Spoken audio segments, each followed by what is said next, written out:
BTA 1949 हा act Bihar गव्हर्नमेंटने त्यावेळेस केला होता। त्या ॲक्टमध्ये 4 हिंदू महंत पंडित आणि 4 बौद्ध भंते आणि 1 जिल्हाधिकारी हिंदू यांना अध्यक्ष केलं होतं।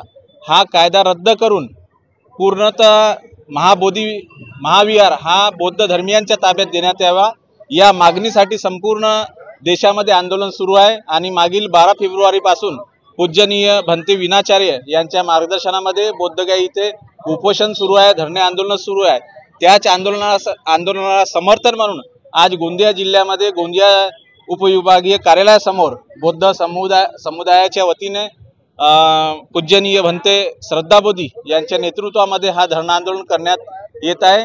आणि केंद्र सरकार, राज्य सरकार, बिहार सरकारने जर काही मागणी हे लवकर मान्य नाही केली तर याच्यानंतर उग्र स्वरूपाचे आंदोलन करण्यात येणार आहे। आता बुद्ध शांत बसणार नाही आहे, क्रांतीच्या मार्गाने आपली मागणी पूर्ण करणार आहे। विहार हा मुक्त करायचा आहे आणि हिंदू तिथले जे 5 हिंदूचे सदस्य आहेत ते हिंदूचे सदस्य हटवून आम्हाला पूर्णपणे बौद्धांच्या स्वाधीन ते करण्यात यावं ही आमची जे अर्थ। अयोध्येमध्ये बुद्धिस्ट लोक तुम्ही 1 सदस्य आमचा घेऊ नाही शकत, 4 सदस्य, तर आमच्या महाबोधी विहारामध्ये का बनून तुम्ही तिथं 5 सदस्य हिंदूचे राहणार?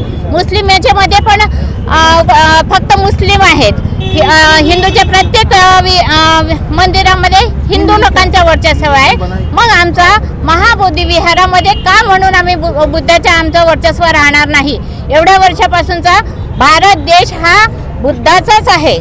पूर्वीपासून म्हणजे महाभारतातले जेवढेही देवी देवता तिथं दाखवण्यात आलेले आहे महाबोधी विहारामध्ये ते सुद्धा थोडणार आहे। आमच्या भगवंताच्या मूर्तीवर त्यांनी कपडा झाकला आहे आणि म्हणतात की हे पांडव आहे, 5 पांडव आहे। ते 5 पांडव नसून ते आमचे 5 भंतेजी आहेत। बुद्धांनी त्यांना दीक्षा दिली आहे आणि ते 5 भंतेजी अशोकांनी त्या मूर्त्या स्थापन केलेल्या होत्या आणि हे लोक तिथं आपलं मंदिर टाकून असं होत नाही ना। जर तुम्हाला आमच्या मागण्या पूर्ण करायच्या नसेल तर हा आमचा पुन्हा समोर जिथं रस्त्यावर उतरणार तीव्र आंदोलन अजून होणार।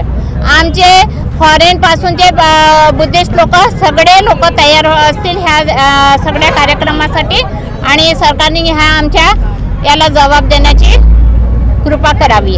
आम्ही शांततेने आम्ही सगळे मागण्या मागत आहोत आणि सरकारनेही शांत राहून आमच्या मागण्या पूर्ण करण्यात याव्या एवढीच विनंती आहे। महाविहार मुक्त करो, भगवान गौतम बुद्धांचा